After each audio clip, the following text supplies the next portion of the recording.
La ciencia necesita a cada momento ver un poco más lejos o, en este caso, ver un poco más cerca, apreciar las complejas y poco conocidas formas e interacciones de la materia orgánica. Observar, por ejemplo, no solamente la composición de una cadena de material genético, sino también la manera en la que se distribuye en el espacio y otros detalles. Hablaremos de biología integrativa, de reconstrucciones digitales, de trabajos in silico y de MIOS, un desarrollo interdisciplinario que permite apreciar los detalles de las moléculas de la vida. También conoceremos cuáles son las enfermedades infecciosas que deben preocuparnos, más allá de la COVID, e indagaremos en investigaciones de Facultad de Psicología sobre desarrollo cognitivo. Habrá tiempo también para conocer una de las denominadas enfermedades raras, la telangiectasia hemorrágica hereditaria y cómo se trabaja para determinar el mejor abordaje farmacológico posible. Bienvenidas y bienvenidos a Sobre Ciencia, divulgando el Uruguay de la investigación y el conocimiento.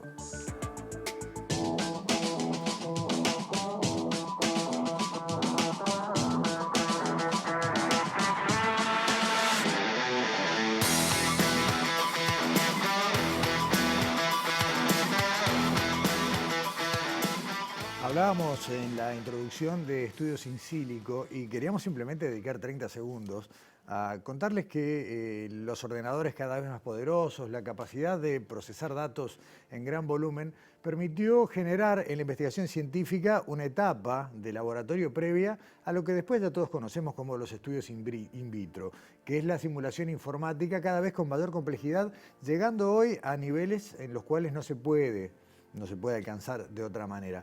Esos son los estudios in silico que mencionábamos y en ese marco vamos a arrancar esta conversación con nuestro primer invitado de esta noche. Es un gusto recibir aquí en Sobre Ciencia a Pablo Dans, doctor en química, investigador del Centro Universitario Litoral Norte de la Universidad de la República y del Instituto Pasteur de Montevideo. Pablo, bienvenido. Muchísimas gracias, Gustavo. Encantado de estar acá contigo. Un gusto, después de muchos años de otras entrevistas, bienvenido. Exactamente. A estudios de Sobre Ciencia.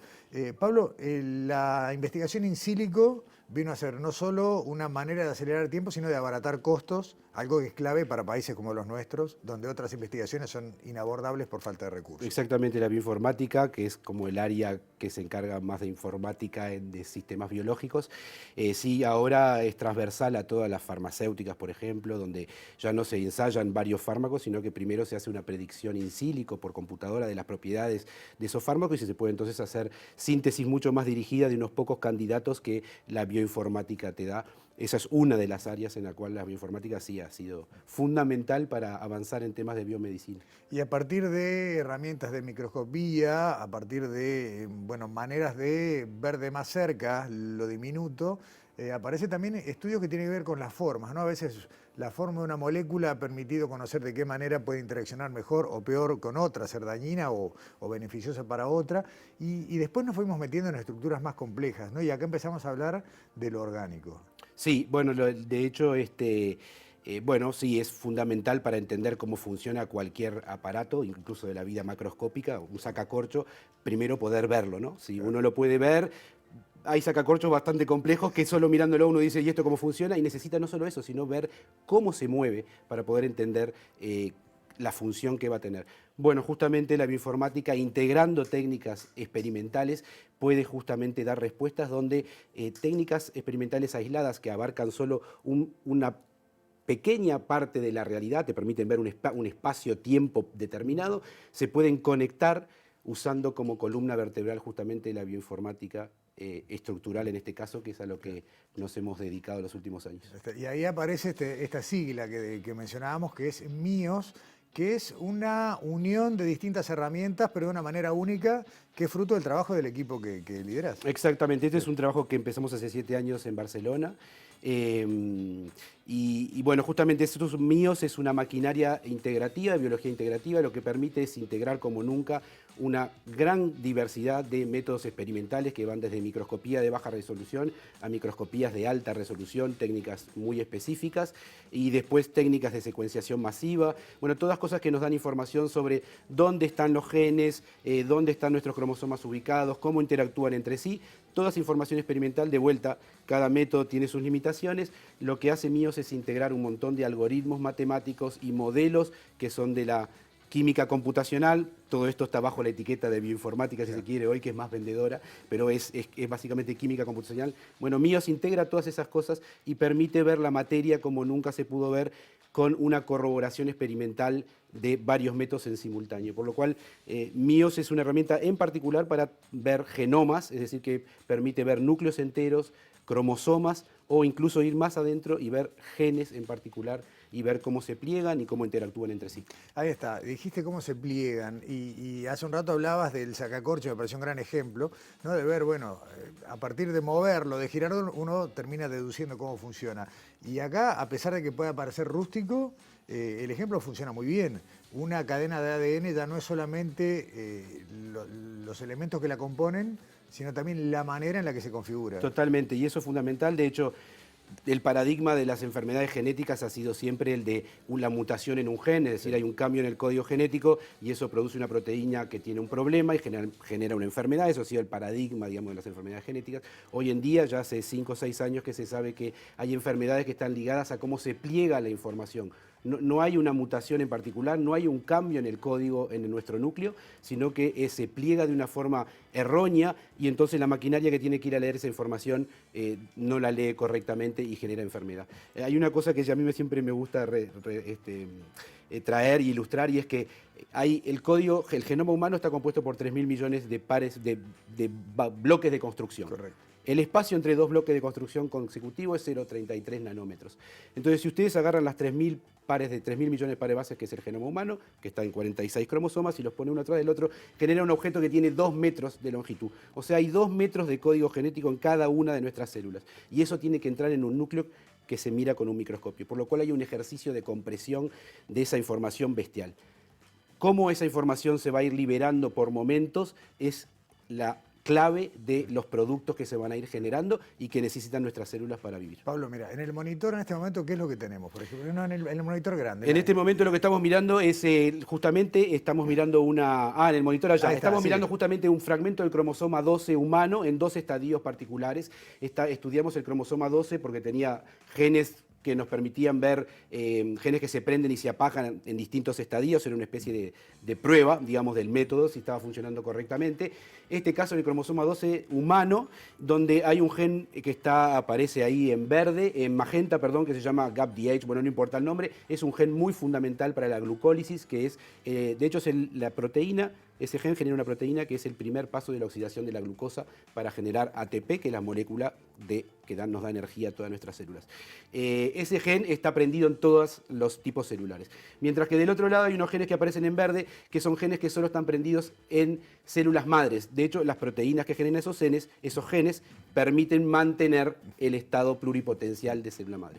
Si esos genes se apagan, esa célula se transforma en una célula que se llama diferenciada. Puede ser de músculo, puede ser epitelio, puede ser distintos destinos.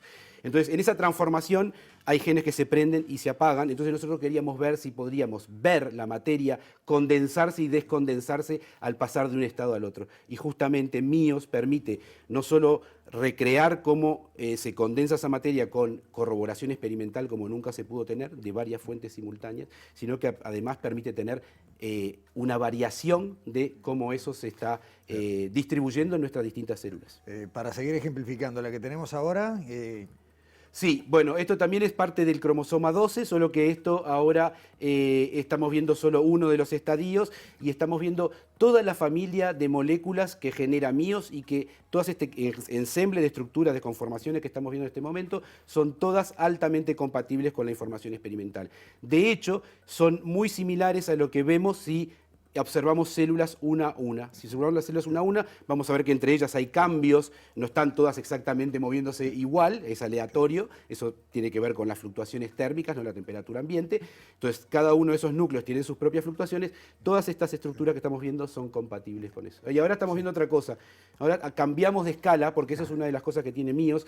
MIOS por primera vez puede justamente eso de usar la bioinformática como columna vertebral. MIOS permite estudiar desde núcleos enteros hasta un gen en particular. Estamos hablando de pasar de miles de millones de pares de bases a unas pocas miles, que es lo que estamos ahora en pantalla. Estamos viendo un gen en particular, de hecho estamos viendo este gen que les decía de la glucólisis, y esas son todas las conformaciones que adopta ese gen, si se quiere, a lo largo del tiempo, en nuestras células. Entonces, uno a partir de estas simulaciones puede empezar a calcular propiedades físico-químicas que de otra manera es imposible obtenerlas. Por ejemplo, accesibilidad.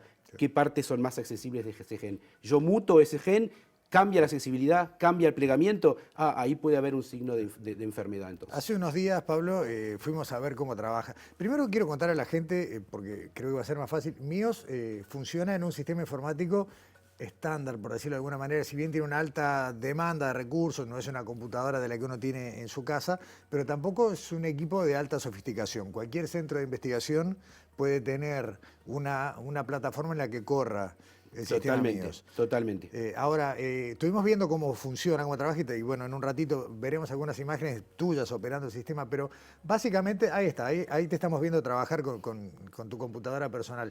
¿Cómo recibís los datos y qué proceso hacen las distintas herramientas de MiOS? Perfecto, sí. Bueno, nosotros con esto empezamos creando una especie de consorcio, se llama GenStorm.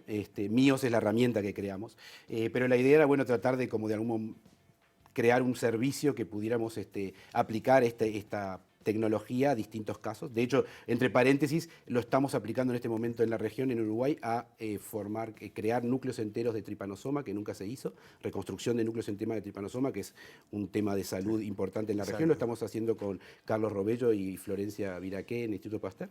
Así que estamos aplicando esta tecnología acá. Pero bueno, sí, a tu pregunta, bueno, nosotros recibimos datos de microscopía, que en definitiva son todas matrices de datos. Lo que hacemos nosotros es diseñar sondas específicas para poder iluminar los genes que queremos iluminar de interés. En estos casos, por ejemplo, esos genes que veían en el cromosoma 12. O sea que esos son sondas que se diseñan específicamente para unirse únicamente a esa parte de nuestro genoma. Van ahí, uno la irradia y con el microscopio de alta resolución uno puede ver con distintos colores, se pueden usar decenas de colores incluso y pintar un montón de genes al mismo tiempo. Se puede entonces ubicar esos genes que en definitiva después son matrices de datos de posiciones de esas sondas que se prendieron. Esa es la información que recibimos. Entonces, en definitiva, toda la información que uno recibe en MiOS son información in silico, a pesar de que viene de experimentos, y son matrices de datos. MiOS lo que hace es integrar todo eso y simular con esa información, hacer simulaciones sesgadas. Todas estas simulaciones están sesgadas por información experimental. Y el resultado final, como decías vos, permite observar eso, ¿no? La manera en la que ese material genético interactúa con otros, distancias, movimientos, comportamientos. ¿Y qué se deduce de eso? El mismo ADN, una misma cadena de ADN, plegada de maneras distintas, termina dando información genética diferente. Exactamente. De hecho, ¿cómo se llama eso? Eso se llama, bueno, de hecho, la capa de información que regula eso se llama epigenética, es una capa que está por encima del código genético, es decir, se manifiestan como pequeñas modificaciones químicas, podrían ser banderitas, ponele, que se ponen sobre el código genético de alguna manera para marcarlo de forma específica. Entonces esas pequeñas modificaciones químicas justamente lo que van a hacer es, se leen y se borran en función de señales que vienen del exterior, que recibe la célula, y que lo que van a hacer es cambiar la compactación de nuestro núcleo en lugares específicos para producir un material que necesitemos. Por ejemplo, yo siempre doy exactamente el mismo ejemplo porque es muy ilustrativo, y es el siguiente, que si ahora al fondo del estudio se prende una papelera a fuego, nuestro cuerpo va a generar una proteína llamada proteína P, que se va a encontrar en la sangre, que es una proteína que le permite estar alerta.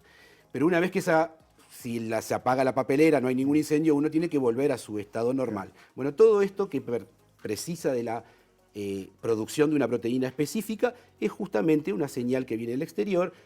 Una marca epigenética se va a poner en nuestro genoma, va a descompactar esa parte, se va a producir la proteína P. Una vez que ya el alerta terminó, esa marca se va a remover, eso se va a volver a compactar y no vamos a volver a generar esa proteína P porque ya el problema pasó. Claro. Bueno, todo eso está regulado por la epigenética y es justamente la que controla entonces todos estos plegamientos, y cuando la epigenética está hackeada o funciona mal por alguna razón, terminamos con plegamientos aberrantes que terminan en enfermedad. Por ejemplo, un caso realmente muy bien reportado de eso es la obesidad. Temas de obesidad crónica, se sabe que los pacientes con obesidad crónica, y no solo los pacientes que tienen, sino también la descendencia, eso es para otro tema. Claro, eso te iba a decir. Bueno, esos pacientes tienen problemas de plegamiento en torno a genes relacionados con la insulina y que son fundamentales para todo el tema del procesamiento de la glucosa y tienen este problema de obesidad. Es que eso te iba a decir, en este último minuto, y dejándola picando para la próxima vez que vengas, estamos hablando de modificaciones genéticas que puede tener un individuo. O sea, esa información que se hereda también puede variar de acuerdo a experiencias durante la vida de ese sujeto. Exactamente, varían, hay cosas que varían mientras que estamos hablando ahora, cosas que son un poco más fijas y entonces que son heredables y se puede transmitir. Lo importante es eso, que hay herramientas que ustedes han mostrado, como CRISPR, que permite editar un genoma y cortar un pedazo y cambiarlo. Ahí lo que estoy cambiando es el código realmente genético. ¿No? Había una mutación, la cambio por otra.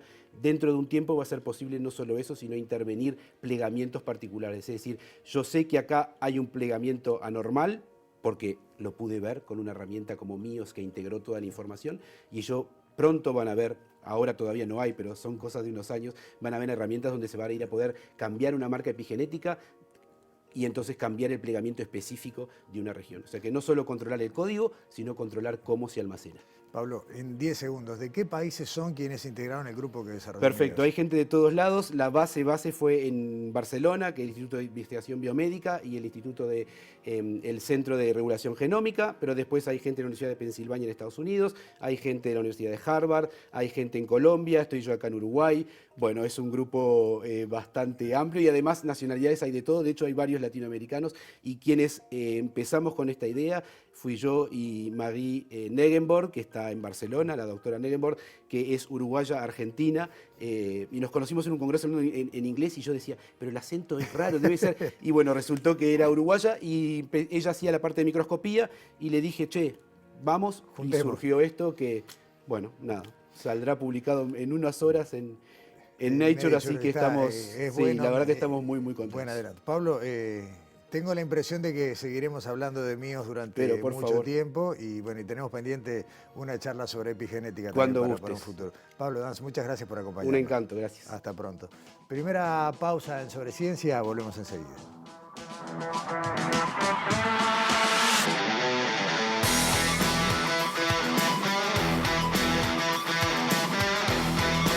Presentó Montevideo Shopping. Siempre contigo.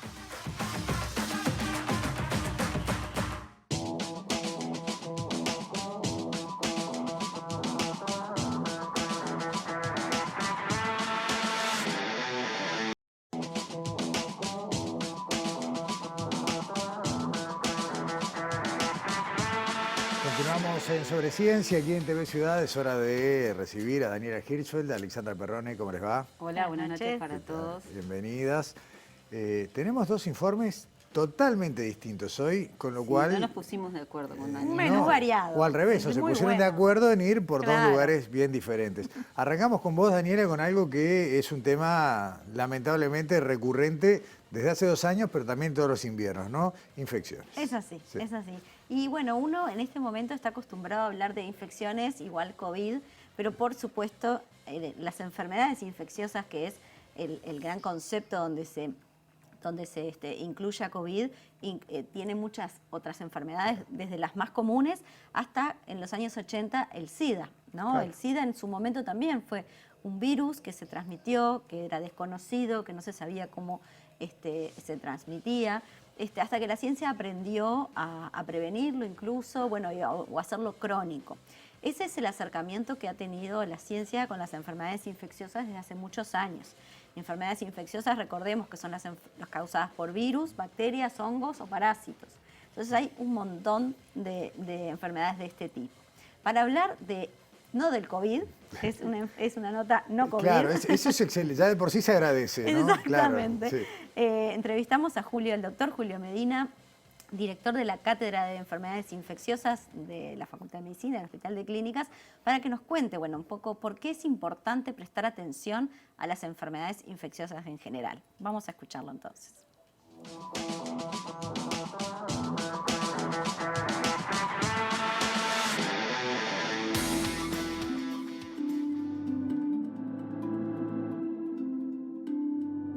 En Uruguay las enfermedades infecciosas representan aproximadamente es la 5ª causa de muerte en nuestro país.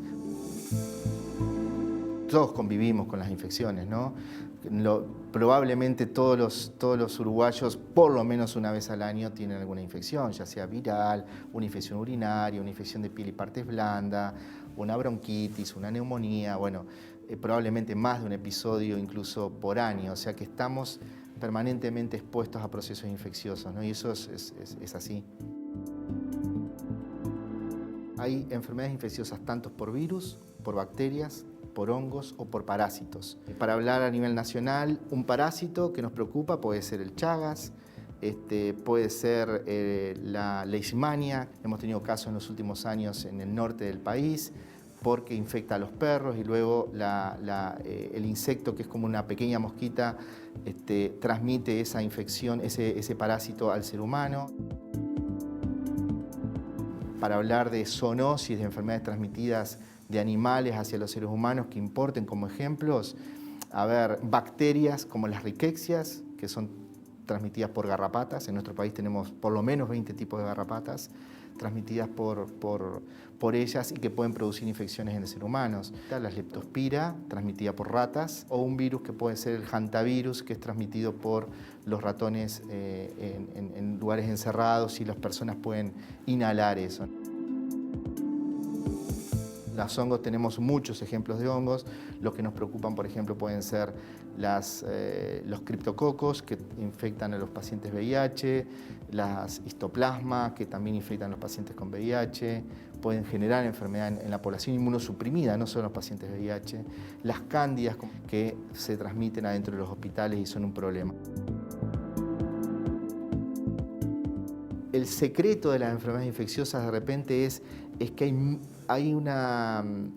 es muy costo efectivo el impacto que uno genera con las medidas de prevención.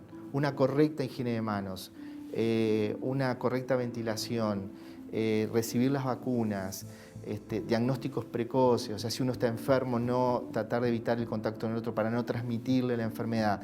En definitiva, son medidas costo efectivas muy importantes y son sencillas de aplicar.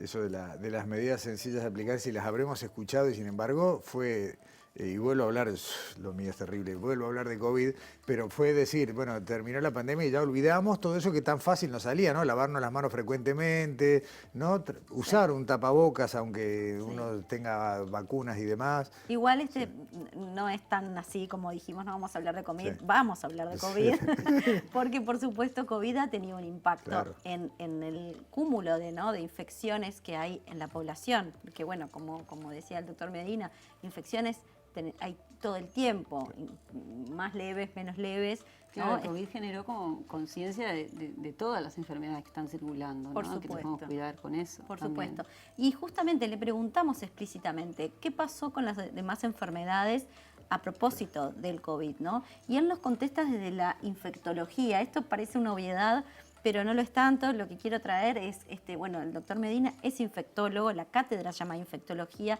y no es solamente la infección en el paciente. Esta disciplina también tiene una mirada más amplia y a largo plazo, de prevenir las enfermedades, de asesorar para tomar decisiones a nivel político-sanitario, ¿no? Entonces, esa es la infectología que aborda este tema y dice, bueno, ¿a qué otras enfermedades hay que prestarle atención? Y cómo el COVID, bueno, modificó el escenario de enfermedades. Eso es lo que nos va a contar en el segundo bloque.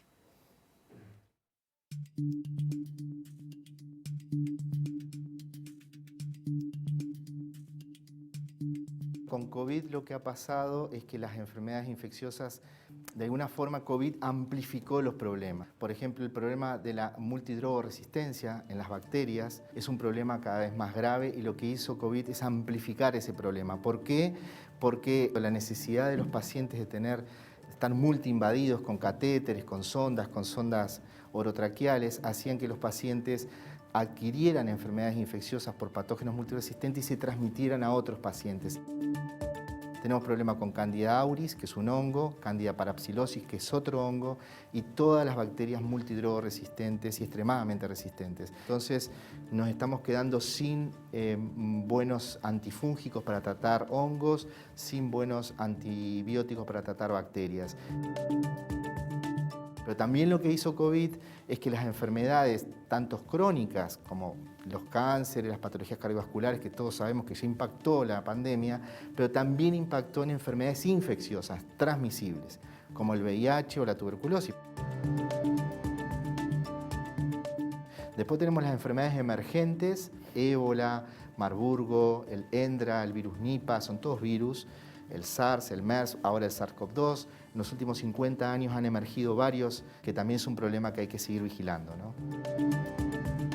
Eso me sirve para comentarle una cosa, que es la importancia que tenemos de abordar el problema como una única salud, ¿sí? Es entender, el ser humano no estamos solos, nosotros, hay una relación entre el medio ambiente, el mundo animal y los seres humanos.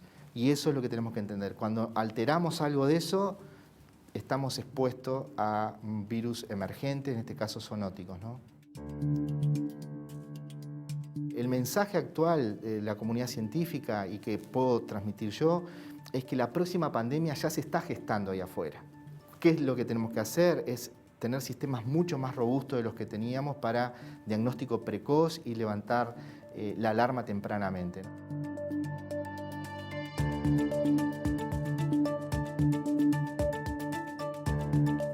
Bueno, si querés dormir tranquilo, ese último mensaje, la próxima pandemia ya está en marcha, digamos, pero es cierto, no deja de ser cierto, y la invasión de ecosistemas hace que cada vez sea más rápido, ¿no?, la transmisión de alguna mutación de un virus al ser humano. Sí, el doctor Medina dijo cosas bien interesantes, mensajes, sí, ¿no?, en esta segunda parte del tape. Habló de, bueno, las enfermedades infecciosas son transmisibles, no es como un ataque al corazón que no se contagia. En este caso se contagia, y eso que es una desventaja, aparentemente también es una ventaja, porque quiere decir que las podemos prevenir.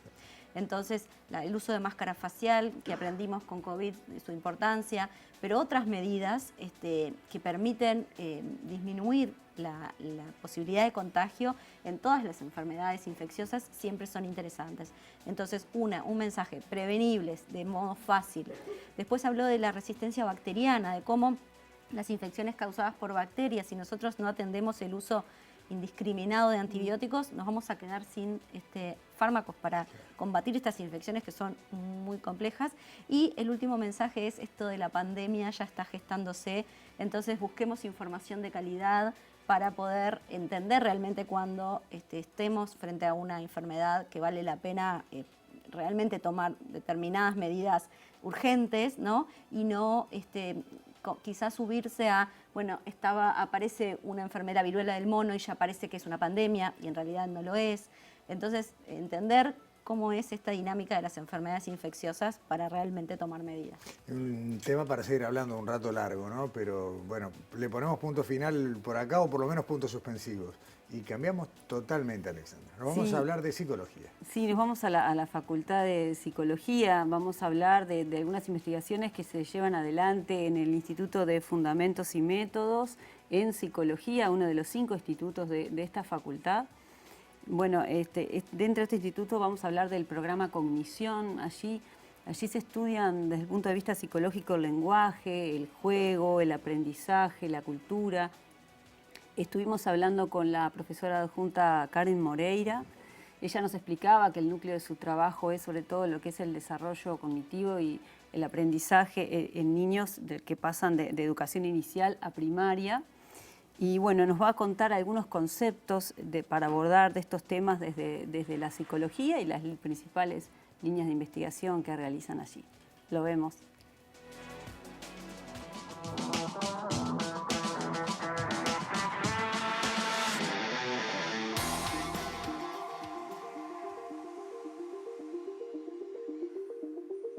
En el Instituto de Fundamentos y Métodos yo coordino un equipo que trabaja interesado en temas de juego, lenguaje, cultura y cognición, ¿sí? Y trabajamos básicamente en el estudio de cómo las experiencias sociales tempranas impactan en el desarrollo de distintas habilidades. Particularmente nosotros nos enfocamos en el desarrollo de las funciones ejecutivas y de las habilidades narrativas.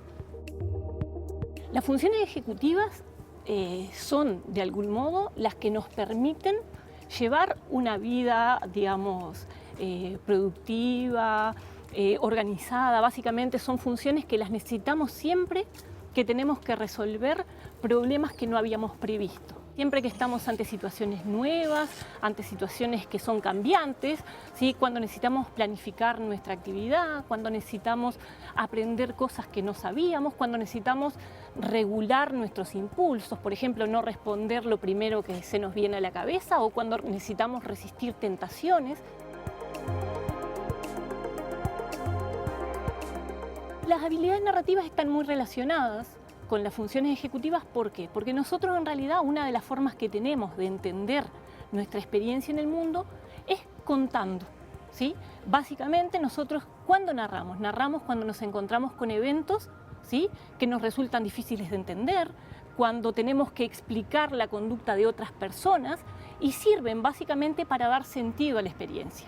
Y obviamente cuando nosotros hablamos de construir una narrativa, necesitamos planificar, necesitamos organizar nuestro discurso, necesitamos tener en cuenta, por ejemplo, qué es lo que sabe la persona a la que le estamos contando algo.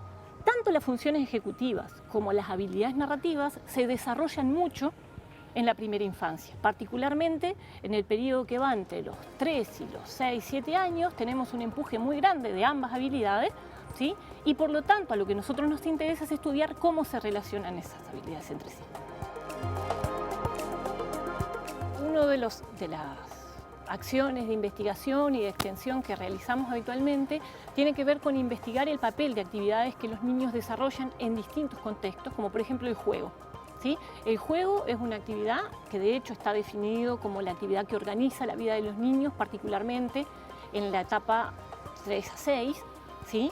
Y básicamente el juego está presente tanto en los contextos cotidianos, es decir, si el juego es por definición una actividad que también supone funciones ejecutivas y también supone habilidades narrativas, porque cuando jugamos en realidad construimos historias y construimos un mundo imaginario.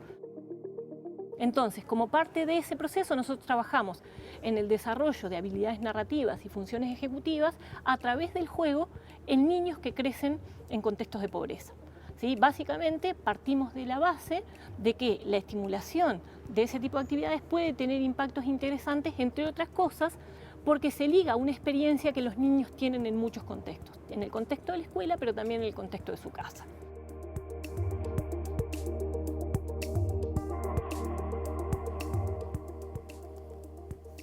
Es fundamental, si bien las herramientas que la psicología le aporta a la pedagogía son relativamente permanentes o hay un flujo de ida y vuelta, pero en realidad es como que está todo también por hacerse, Alexandra, ¿no? Y sobre todo viendo los distintos contextos. Sí, bueno, Karen nos contaba de varios proyectos de investigación que se enmarcan en un proyecto general que se llama Cururú.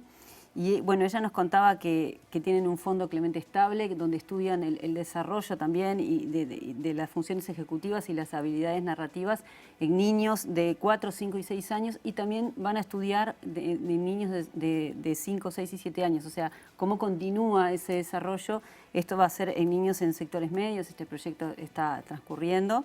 También un proyecto de juego y desarrollo de las funciones ejecutivas y de alfabetización emergente. Nos contaba Karen también que una de las preocupaciones que tienen en la aplicación de estas investigaciones es un poco mirar la evaluación de las funciones ejecutivas, que lo escuchábamos bien cómo lo explicaba, en contextos de vulnerabilidad y su relación con la escolarización formal. Nos decía que no está bien, de alguna manera, medir el desarrollo de niñas y niños siempre con los mismos estándares, como por ejemplo la lectura y la escritura.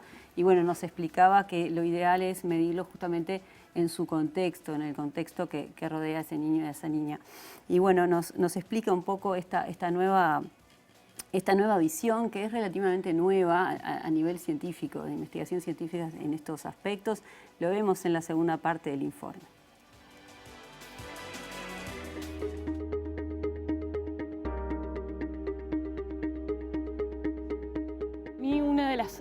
temas que me preocupa, digamos, tiene que ver con el desarrollo cognitivo, social, etcétera, en situaciones de pobreza. Básicamente porque nuestra educación, por ejemplo, tiene un desafío bastante importante, o sea, tenemos grandes sectores, particularmente la pobreza está, digamos, alojada esencialmente en la infancia. Sabemos en realidad que las trayectorias escolares de los niños que crecen en contextos de pobreza suelen ser trayectorias educativas más cortas y tal vez eso tenga algo que ver con cómo está estructurada la vida social en la escuela. Entonces nos interesa, por una parte, cómo sus experiencias sociales impactan en su relacionamiento con la escuela, pero también cómo las prácticas que se dan en el entorno de las escuelas inciden en que permanezcan, tengan niveles de logro, etcétera, asociados a su condición social. Y el patrón que usamos para medir habitualmente el desarrollo tiene que ver con la experiencia de los sectores medios. Y claramente, estos niños tienen otro tipo de experiencia social, de la que sabemos muy poco. Entonces, en el desarrollo cognitivo no hay vacío, es decir, uno no puede no tener experiencia, uno siempre tiene experiencia. La pregunta es en qué medida esa experiencia que tenemos se relaciona con lo que después pasa en otros espacios donde también se produce el desarrollo, como en la escuela.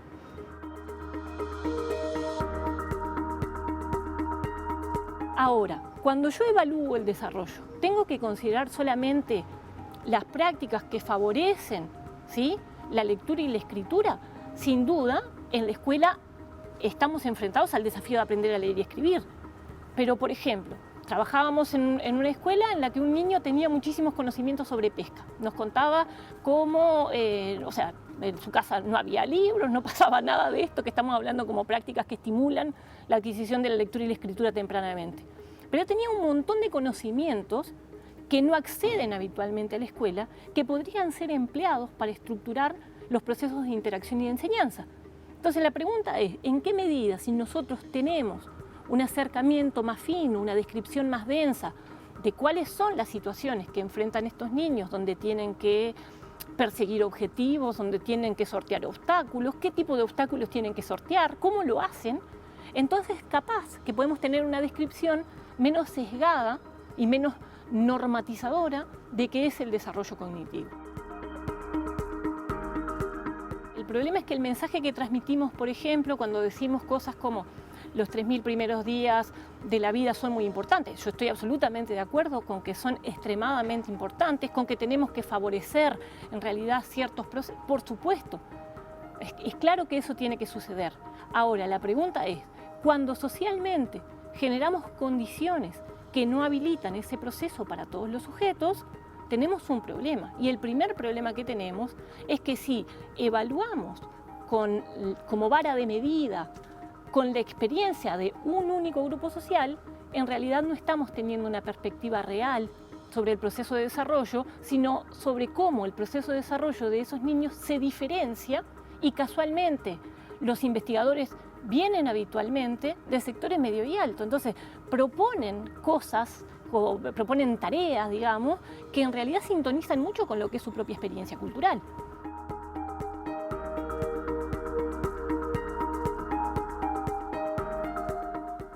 Pero volvemos a lo mismo que cuando llegamos a la mitad del informe, Alexandra, ¿no? La necesidad de generar este tipo de insumos para, en definitiva, que es lo que todos queremos, bueno, que el sistema educativo, que la educación llegue a dar las herramientas necesarias. En este caso hablamos de capacidades ejecutivas, pero tiene que ver con contexto, con edades, con lo que pasa dentro del sistema educativo, lo que pasa en la casa, en el barrio o en la familia.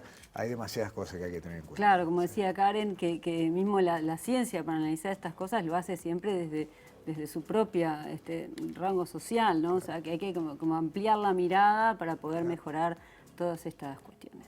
Empatía, a veces, Exacto. ¿no? O pararse un poco en el lugar del otro y poder visualizar la manera experimental de reproducir las condiciones completas y no una parte, ni más ni menos. Exactamente. Daniela, Alexandra, muchas gracias. Nos vemos la semana que viene. Hasta la semana que La viene. próxima.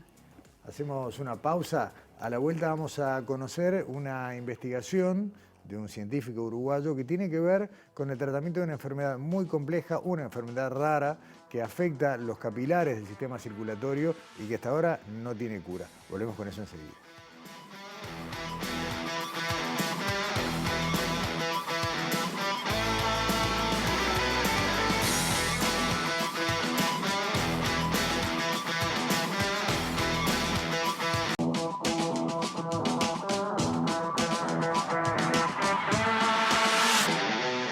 Telangiectasia hemorrágica hereditaria, mucho más conocida por su sigla HHT, es una de las denominadas enfermedades raras, llamadas así porque no es mucha la cantidad de gente que las padece, pero que no deja de ser una enfermedad compleja, sin cura, con tratamientos que apenas son paliativos y que tiene afecciones que pueden ser realmente complicadas y en muchos casos visiblemente notorias. Bueno, un investigador de nuestro país está trabajando en el Instituto Pasteur de Montevideo en la prueba de 2 fármacos, 2 drogas que puedan llegar a generar un tratamiento que sea exitoso contra esta enfermedad, la HHT. Vamos a conversar, a recibir, y le agradecemos mucho estos minutos, a Santiago Ruiz, como decíamos, investigador del Instituto Pasteur de Montevideo. Santiago, bienvenido a Sobre Ciencia. Hola, muchas gracias por la invitación. Santiago, primero creo que lo mejor es contarle a la gente cómo se manifiesta esta enfermedad, ¿no? En qué consiste y qué daño le produce a quienes la padecen. Bueno, los pacientes sufren de 3 manifestaciones muy claras.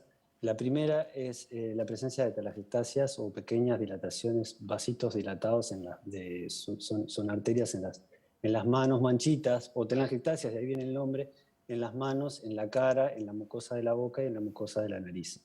Esa es la primera y la más evidente, que uno nota muy fácilmente. La segunda son sangrados nasales frecuentes, que uno empieza con sangrados en un día, y son muy complicados, duran mucho tiempo o cortan y continúan, y son de muy larga duración y por momentos, dependiendo de la situación de cada paciente, pueden generar lo que se conocen como anemias secundarias, simplemente por pérdida de sangre, ¿no? La tercera y la más peligrosa de todas, desde el punto de vista de la vida del paciente, es la generación de malformaciones arteriovenosas en distintos órganos del cuerpo, y dependiendo del órgano, la peligrosidad puede ser el cerebro, los pulmones, el hígado. Entonces, dependiendo de dónde esté localizado, el problema que le genera al paciente. Básicamente, esas son las 3 manifestaciones. ¿Qué es lo que pasa en el organismo que produce esta enfermedad? ¿Dónde se produce esta malformación, Santiago? Bien, la HHT es una enfermedad genética, es una enfermedad que se puede heredar de generación en generación con un 50% de probabilidad. Es una enfermedad que afecta particularmente las células endoteliales, que son las células que forman los vasos sanguíneos en nuestro cuerpo. En esas células está afectada una vía de señalización muy importante, que es la que mantiene el correcto funcionamiento de la célula, y lo que ocurre es que esta vía de señalización se bloquea, y eso, junto a otras señales, desencadenan un mal funcionamiento de la célula que provoca el comienzo de la patología, ¿no? Y eso es lo que provoca la enfermedad. Claramente, Santiago, al hablar de una enfermedad hereditaria genética, se nace con ella. Ahora, ¿se manifiesta desde el momento en que inicia la vida o se va desarrollando a lo largo de justamente la vida de una persona? No, lo común en realidad es que esto se empieza a manifestar, digamos, después de la adolescencia. Hay casos donde los niños muestran alguna manifestación, pero lo general es que esto se vea luego de la adolescencia, vamos a decir, cuando uno ya es adulto, y se manifiesta muy claramente cuando una persona ya tiene los 30, 40 años, ya ahí es sumamente claro si uno ya lo tiene o no lo tiene. O sea que la enfermedad se va desarrollando a lo largo de la vida. Sí, exacto. Y a partir de este desarrollo es que ustedes piensan que tal vez se puedan encontrar maneras de minimizar, reducir o paliar por lo menos este deterioro en los capilares sanguíneos.